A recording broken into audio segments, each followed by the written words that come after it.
I woke up to the sound of wood cracking like a gunshot. At first, I thought it was just a storm branch breaking in the wind, but then I looked outside and saw something so absurd my half-asleep brain couldn't process it.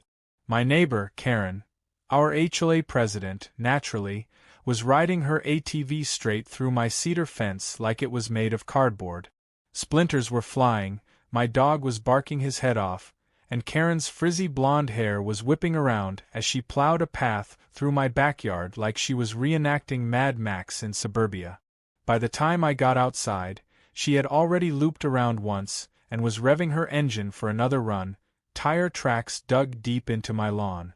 I shouted over the noise, asking her what on earth she thought she was doing, and she yelled back with the kind of smug entitlement you only ever read about online. This shortcut is safer for my ATV than the steep hill road. You should be thanking me for clearing a path. I thought she had to be joking. My fence wasn't some decorative picket line. It was a solid 8-foot cedar privacy fence I'd spent thousands of dollars on just last year. And now it had a gaping hole in it wide enough to drive a truck through. She killed the engine, hopped off like she'd just parked in her own driveway, and actually patted my shoulder. "Don't worry," she said, "this will make both our lives easier. You won't even notice it's gone." I stared at her, dumbfounded. Notice it's gone? She had demolished 40 feet of fencing like it was her personal demolition derby. I told her she had 10 seconds to move that ATV out of my yard before I called the cop. She rolled her eyes, muttered something about me being difficult, and then drove through my fence again, this time splintering another section just to widen her shortcut. That's when I realized two things. One, Karen genuinely believed she was entitled to carve a trail through my property because it was convenient for her. And two, if I didn't play this smart, she would keep doing it until my yard looked like a public racetrack. When the police arrived, Karen put on her best victim performance. She claimed I had built my fence illegally and was blocking community access. The officer asked her what community she was talking about, since the only person who could possibly use that route was her. She doubled down, insisting the HOA had rights of way across all properties in the neighborhood. That was complete nonsense, of course, but she said it with such conviction that I could see the officer almost wanting to believe her. I had receipts, though. I went inside, grabbed the survey plat and the building permit, and laid them out. My fence was not only legal, but the HOA had approved it in writing. Karen's face soured when she saw her own signature on the approval form. The cop gave her a warning and told her not to drive on my property again. She agreed sweetly, all smiles. But as soon as he left, she revved her ATV, kicked up a spray of dirt across my patio, and shouted, "This isn't over," before tearing off. It felt like a bad movie cliché, but I knew she wasn't bluffing.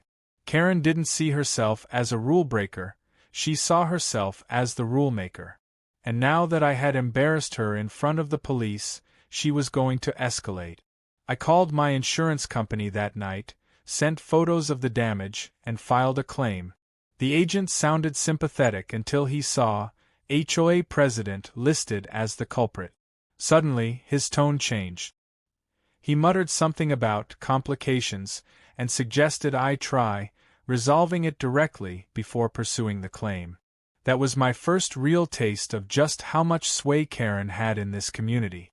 She wasn't just a neighbor. She was the petty dictator of our cul-de-sac. 2 days later, a letter showed up in my mailbox. Not from Karen, but from the HOA board she controlled. It accused me of erecting a fence that obstructed community access, and demanded I remove it within 30 days or face daily fines. The exact same fence they had approved last year. That's when it clicked. Karen wasn't just after a shortcut. She was after control. She didn't like that I had a tall privacy fence cutting off her view and her self-declared authority. Destroying it with her ATV was her way of forcing me into a corner, literally. What she didn't realize was that I wasn't the cornered type. I was patient, sarcastic, and very good at paperwork. If Karen wanted a war of rules and fines, I was going to drown her in her own bureaucracy. I appealed the HOA violation, attached the signed approval, and copied the city zoning board. At the same time, I started documenting every ATV incursion. I installed cameras, took photos of tire tracks, logged dates and times. And when Karen inevitably smashed through another panel of my fence the following weekend, I already had a police report drafted and waiting.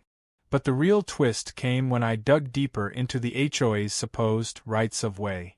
I requested the association's bylaws from the county clerk and discovered something hilarious. Not only did the HOA have zero easement rights across private property, but the bylaws specifically stated that any damage caused by board members, acting in their official capacity, was the personal liability of that member. In other words, Karen wasn't just on the hook for my fence, she was on the hook personally, not the HOA's insurance. That's when I knew I had her. All I had to do was play along, let her dig her hole deeper, and wait until she buried herself.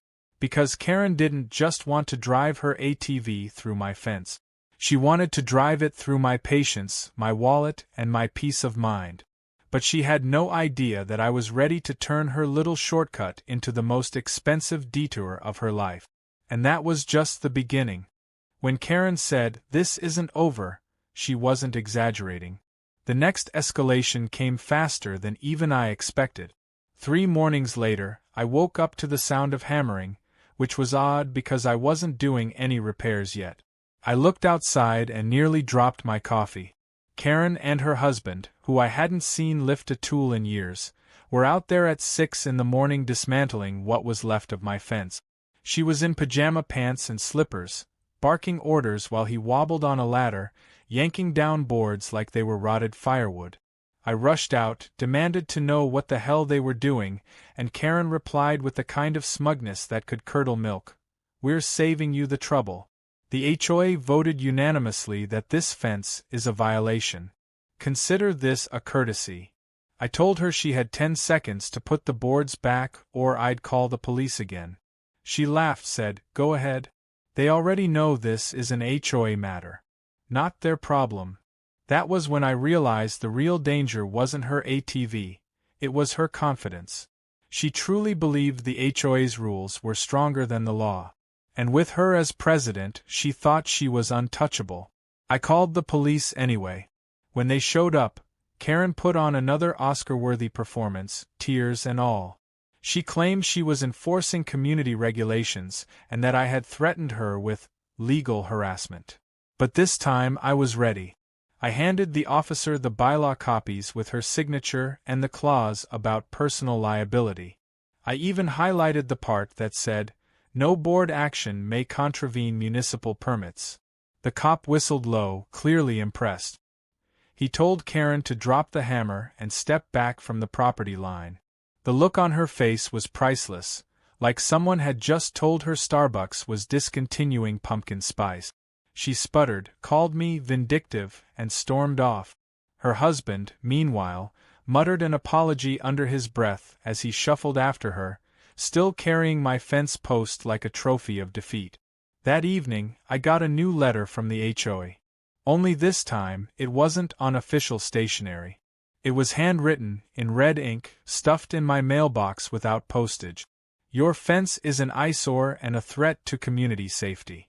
Remove it or you'll regret it. Concerned residents." I almost laughed out loud. The handwriting looked suspiciously like Karen's blocky scrawl from the HOA meeting minute. Subtlety was not her strong suit. But the harassment wasn't just on paper. A few days later, I noticed ATV tire tracks cutting across my lawn again. Karen wasn't just smashing through the broken sections anymore, she was deliberately tearing fresh paths, carving muddy ruts that looked like scars across the grass. My yard started to resemble a motocross arena. I replaced the panels twice, and twice she demolished them within a week. It was less about convenience now and more about dominance. That's when I decided to stop reacting and start setting trap. I installed sturdier posts with steel cores. Then I mounted motion-activated sprinklers along the inside. The first time she blasted through at night, Her ATV was greeted with a geyser of icy water that soaked her so thoroughly she screamed loud enough for half the block to hear. I didn't even have to watch the footage. My neighbor across the street texted me a play-by-play, laughing so hard he could barely type. But instead of embarrassing her into stopping, the sprinkler stunt made her furious. She marched up to my porch the next day, dripping wet hair still smelling of gasoline, and jabbed a finger at me. "You're harassing me. I could sue for assault," she shouted. I calmly told her she was welcome to explain to a judge why she was trespassing on my property at 2 in the morning. She stomped away, muttering about how the community deserved better neighbors. Then came the real bombshell. At the next HOA meeting, which I decided to attend just for the show, Karen unveiled a motion to levy a special assessment on all residents to cover fence removal and pathway improvement. In plain English, she wanted to charge every neighbor thousands of dollars to bulldoze my fence and pave her shortcut into an official community trail. The room went silent. For the first time, her supporters weren't clapping. Even her cronies shifted uncomfortably in their seat. A woman in the back raised her hand and asked why the community should pay for something that only connected Karen's backyard to the cul-de-sac. Karen's answer? Because it improves safety and accessibility. What if there's an emergency and first responders need to cut through? I almost choked. My yard was not the neighborhood fire escape route, but Karen pitched it with the desperation of someone clinging to power. She framed me as the villain, insisting my fence endangered the whole community. When I stood up and calmly pointed out that emergency vehicles would never fit down her ATV trail, and that blocking my fence had nothing to do with public safety, she cut me off. "You're not recognized to speak," she barked, gavel slamming on the table. But the damage was already done. The room was buzzing with dissent. People were whispering, rolling their eyes, exchanging looks. One man leaned over to his wife and muttered loud enough for everyone to hear, "This is ridiculous. She just wants her joyride." The vote failed spectacularly. Out of 20 households, only 2 supported her, herself and her best friend Linda, who once tried to fine a neighbor for having a purple mailbox. Karen's face turned crimson. Losing a vote in her own fiefdom was unthinkable. And in that moment I realized the war had shifted. This wasn't just about my fence anymore, it was about her losing grip on the HOA throne. She wasn't just fighting for convenience. She was fighting for status. The very next day, I found a fresh notice taped to my door. Final warning before fines commence. Your fence must be removed in 30 days. But this one was different. It wasn't signed by the board, it was just signed HOA president. She had gone rogue. I knew what I had to do.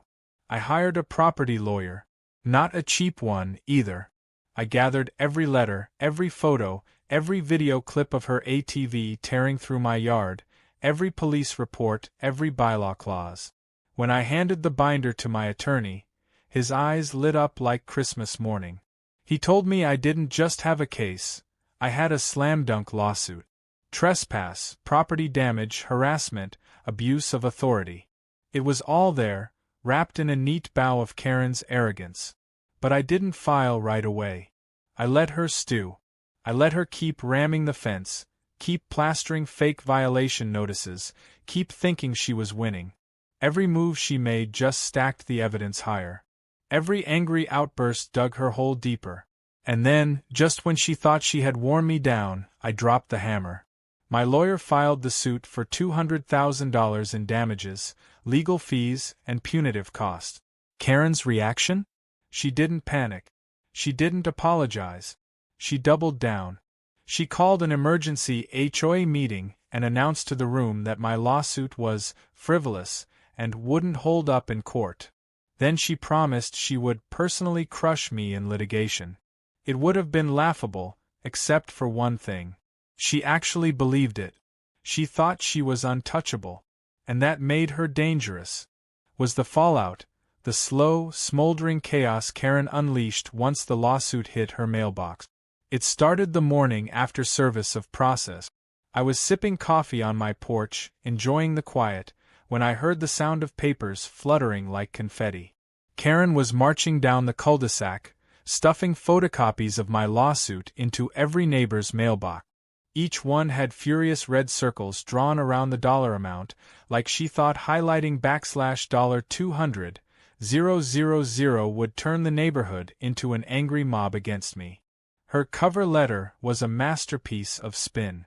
She called me a litigious menace, accused me of weaponizing the courts, and warned everyone that if I won, their property values would plummet. She painted herself as the victim of a ruthless campaign to destroy community unity. The kicker? She asked neighbors to contribute to her legal defense fund. She had the nerve to include a little tear-off slip at the bottom with a blank line for donation amount. By lunch, I had 3 texts from neighbors who thought the whole thing was hilarious. One even slipped a copy of the letter under my door with a sticky note, "She's lost it." But not everyone was laughing. I noticed 2 houses down, Linda, the purple mailbox crusader, was already collecting envelope. That evening, I overheard Karen outside, talking loudly on her phone so the world could hear. "Don't worry, I've got a counter lawsuit ready. He's going to pay triple for harassment and emotional distress. This is going to bankrupt him." She wanted me to hear it. She wanted the neighborhood to hear it. But here's the thing. Bluffs don't work on someone who already has the receipt. My lawyer called the next day. He sounded amused. She filed a counterclaim. It's creative. Apparently, Karen was alleging that my fence caused her emotional trauma because it made her feel trapped in her own yard, and that the sprinkler system I'd installed had endangered her life. She even attached a blurry cell phone photo of her soaked in water, ATV headlight glaring like a crime scene. My lawyer chuckled. "Judges love this kind of thing. It'll make your case stronger." But Karen wasn't content with just legal theatrics. She escalated on the ground, too. The ATV assaults became nightly, like she was daring me to catch her. Sometimes she'd just rev the engine near the fence without driving through, headlights blazing into my bedroom window at 2 a.m. It wasn't about convenience anymore, it was psychological warfare. I kept my cool. Every stunt was recorded. Every police call logged. My evidence binder was starting to look like a phone book. The cops, clearly sick of the circus, started showing up slower each time, but that worked in my favor. The longer she acted out, the deeper she dug her own grave. Then came the twist I didn't expect. Karen's own allies began turning on her. At the next HOA meeting, the atmosphere was toxic. People were tired of the drama, tired of their mailboxes stuffed with rants, tired of their property values being threatened, not by me, but by the endless spectacle she was creating. One man stood up and asked bluntly, "Why are we paying for your personal fight? This isn't an HOA issue, it's your backyard hobby." Karen exploded. She screamed that the neighborhood was full of traitors who didn't appreciate her sacrifices. She accused the board treasurer of conspiring with outsiders. She even called one elderly neighbor a parasite for refusing to donate to her legal fund. The room descended into chaos. People shouted over each other. And then, for the first time in years, someone made a motion to remove her as president. It didn't pass that night. Too many people were scared of her retaliation. But the seed was planted. The aura of untouchable authority she'd cultivated was cracking. Still, Karen wasn't done swinging. A week later, I got a letter from the county code enforcement office. An anonymous complaint had been filed against my property for illegal structures and water waste. I didn't need to guess who filed it. But the inspector who came out was polite, almost apologetic. He looked at my fence, glanced at my sprinkler system, then shook his head. "You're fine. Honestly, I've been getting a lot of these bogus complaints lately from this neighborhood. All tied back to the same address." He winked. Karen had made herself infamous even with the county. Meanwhile, her counterclaim was unraveling fast. My lawyer subpoenaed her ATV maintenance records, which showed multiple repair invoices for collision damage. We also pulled her HOA emails through Discovery. And there it was, in black and white. Karen writing to Linda about her plan to teach me a lesson by making my fence unusable. It wasn't just petty, it was premeditated. The funniest part? She thought deleting the emails would protect her. But Linda, ever the sycophant, had backed up everything for safety. My lawyer nearly fell out of his chair laughing when he saw the forwarded threads. When Karen found out Discovery had unearthed her own words, she went nuclear. She stormed up my driveway one evening, fists clenched, and shouted so loud the whole block could hear, "You're ruining this community! You think you're clever with your little lawyer, but you'll regret this. I'll make sure you regret this." I stood there, calm as ever, coffee mug in hand, and said, "Karen, I'm not ruining anything. You're just finally facing consequences." She screamed, kicked one of the broken fence posts like a petulant child, then roared off on her ATV. The engine sputtered and coughed as she turned the corner, like even the machine was tired of her nonsense. And just when I thought it couldn't get crazier, the biggest twist yet landed in my lap. My lawyer called with a new piece of information. Karen didn't actually own her house outright. She was underwater on her mortgage. Between the loan, the HOA president's stipend she'd quietly been pocketing, and the money she'd funneled into her legal defense fund, she was financially teetering on the edge. That meant if I won the lawsuit, and it was looking more inevitable by the day, Karen wouldn't just owe damages. She could lose her house. It should have felt like vindication. Instead, it was surreal. This suburban power trip, this ATV crusade, this petty war over a fence, was about to end with Karen potentially bankrupt and homeless. But here's the thing, I didn't start this war. I wasn't the one who decided a fence was a personal insult. I wasn't the one who mistook a backyard shortcut for divine right. And I sure as hell wasn't the one who weaponized an entire HOA against a neighbor. All I had done was stand my ground, document everything, and play the long game. And as Karen's empire of entitlement crumbled around her, I realized we were only halfway through. The trial hadn't even started yet. The neighborhood drama had reached the courtroom stage, and Karen was about to discover that judges don't care about HOA titles or ATV shortcuts. They care about facts, and I had an entire binder of them. But I'll admit, even I didn't see the next twist coming.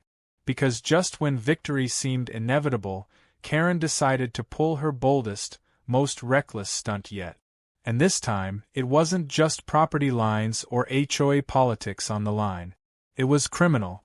The night Karen crossed from civil nuisance into outright criminal territory was one I'll never forget. It started quietly enough.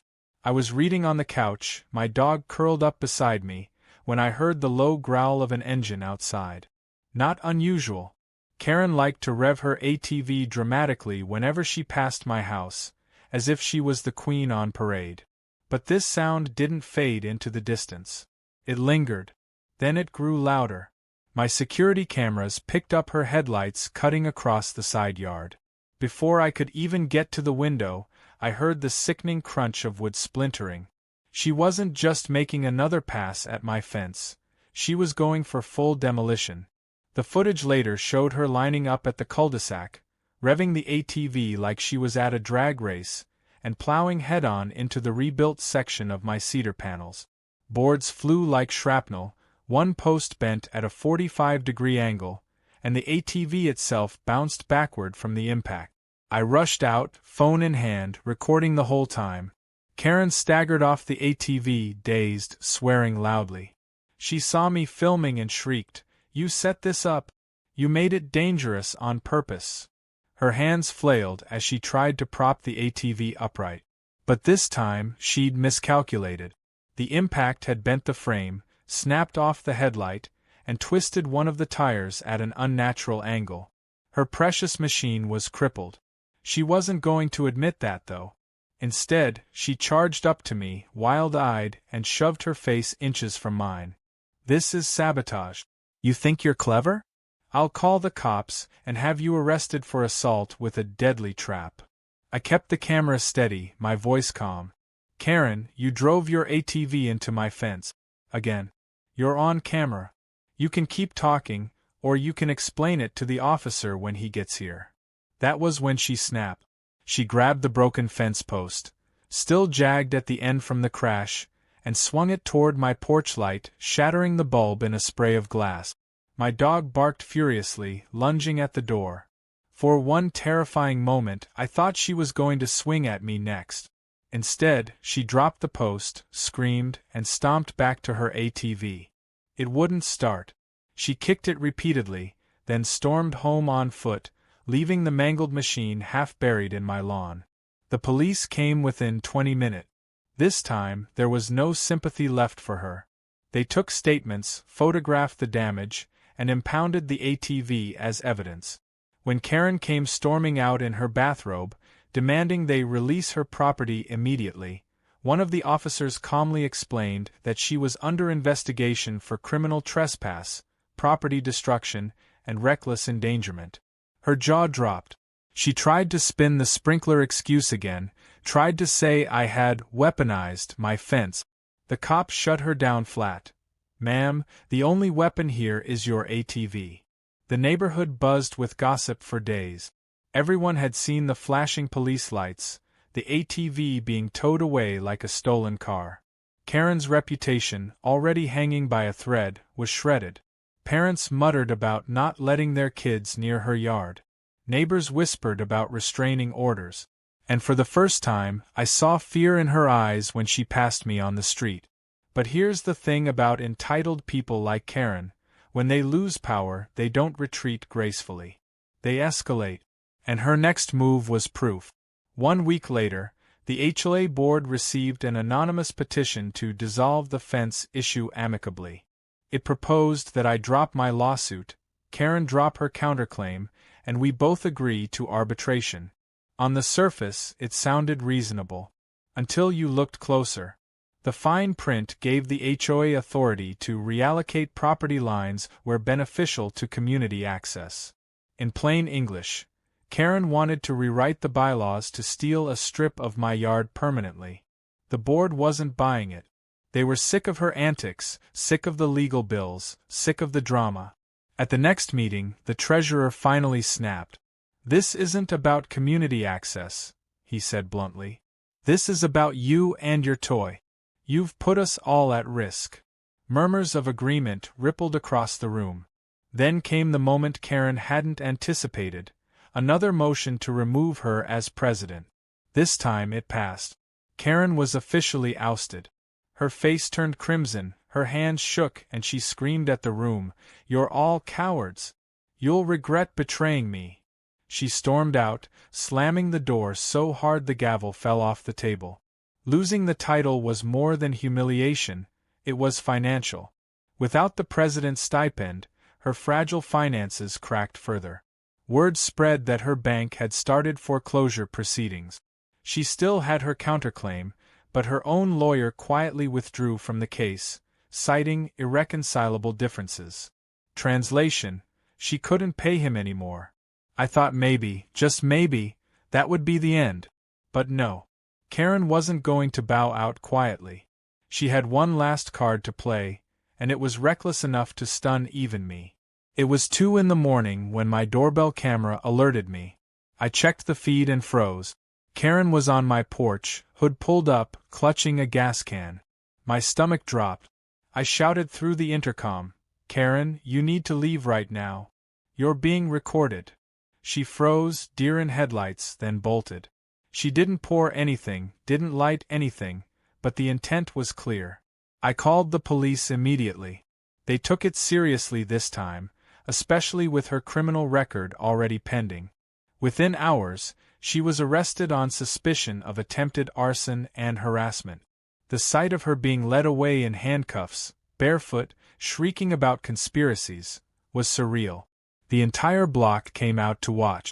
One neighbor whispered, "It's like watching the final act of a bad soap opera." The next morning, my lawyer called with the update I'd been waiting for. Karen's counterclaim was officially dismissed for lack of merit. My case, meanwhile, was stronger than ever.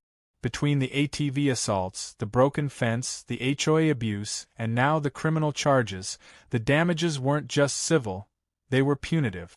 But even as victory loomed, I felt a strange mix of relief and disbelief. This all started because a woman wanted a shortcut for her ATV. And now she was facing bankruptcy, foreclosure, and criminal charges. The suburban queen had toppled herself, crown shattered in the mud. The trial date was set. Karen begged for continuances, claimed she was medically unfit to appear, tried every trick in the book. But the judge, already fed up with her antics, denied them all. When the day came, she showed up disheveled, hair unkempt, clutching a stack of handwritten notes in a binder that looked like it had been assembled at midnight. I showed up with my lawyer and the binder of evidence we'd been building for months. Photos, videos, emails, police reports, testimonies from neighbors, even the code inspector's statement about bogus complaints. When my lawyer stacked it all on the table, it was almost comical, the difference between Karen's tantrums and our preparation. The judge wasn't amused by her theatrics. When she tried to rant about my illegal sprinkler weapons and psychological warfare, he cut her off. "Stick to the facts, ma'am." Her voice cracked, her arguments unraveled, and by midday it was painfully clear where this was heading.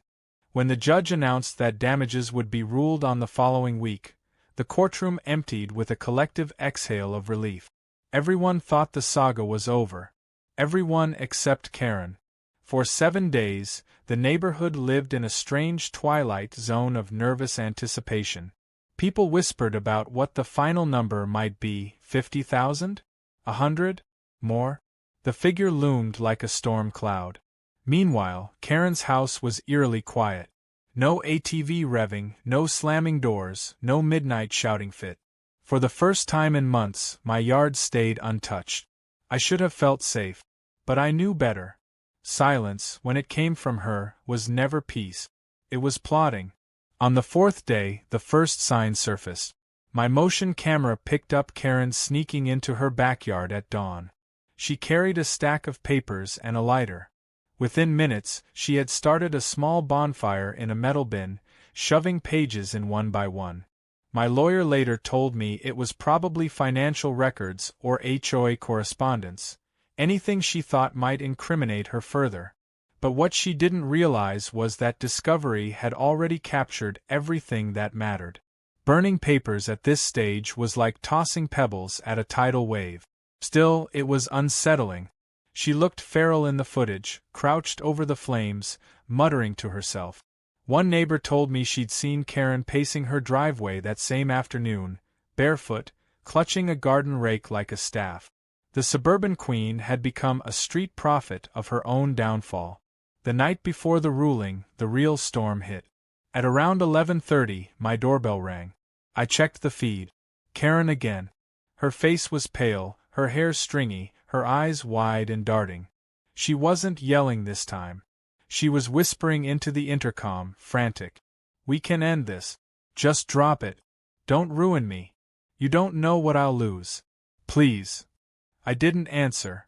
I just saved the clip and called the police. By the time they arrived, she was gone. They made a note of it, shrugged, and told me to stay vigilant. As if I hadn't been for months. The next morning, court was packed. Neighbors came not out of duty, but curiosity, like a finale they couldn't miss. Karen shuffled in late, wearing the same suit jacket she'd worn at every hearing, now wrinkled and stained. Her binder of handwritten notes was gone. She carried nothing but a crumpled tissue she twisted in her hands like a rosary. The judge wasted no time. He reviewed the evidence aloud: trespass, repeated property damage, harassment, HOA abuse of authority, false violation notices, bogus complaints, attempted intimidation, even the attempted arson charge still pending criminal review. Each point landed like a hammer on Karen's coffin. She shook her head, mouthed "no" over and over, but her lawyer, her new one, a court-appointed, kept his eyes down, saying nothing. Then came the number. $200,000 in damages and legal fees, payable personally. Not the HOA. Not some insurance policy. Karen. The courtroom went silent except for the scratch of the clerk's pen. Karen gasped so loudly it echoed. Her hands flew to her chest as if she'd been shot. "This is theft," she screamed. "This is tyranny. You can't do this to me. I am this community." The judge banged his gavel once. "You are dismissed, Ms. Robinson." It was done. Months of chaos, hundreds of pages of documentation, sleepless nights, barking dogs, splintered fences, it had all come to this moment. And I'd won. But victory in stories like this is never clean. Karen left the courthouse in a frenzy. Outside, reporters, local news had caught wind, swarmed her. Microphones shoved in her face. "Ms. Robinson, how do you respond to the ruling? Do you plan to appeal?" She shoved past, shouting about conspiracies and betrayal. One clip made it onto the evening news. Karen, red-faced, shrieking, "This neighborhood is cursed," as she stumbled into her beat-up SUV. The fallout was immediate. Her house, already teetering on foreclosure, went into accelerated proceedings. Notices plastered her door within weeks. The HOA, now free of her grip, voted unanimously to ban ATV use on all common areas. Neighbors who once feared her now openly mocked her. Children rode past on bicycles chanting, "Shortcut Queen lost her throne." And then, one morning, she was gone. Her SUV disappeared from the driveway. Movers showed up, hauling out mismatched furniture and boxes. By sunset, the house sat dark, blinds drawn. The once feared president of our HOA had vanished overnight, leaving nothing but unpaid dues and a legacy of shattered fences. I thought that was the end. And for me it was. My yard healed, my fence stood tall, and for the first time in a year, my nights were quiet. But stories like this ripple outward. A month later, a neighbor forwarded me a news article.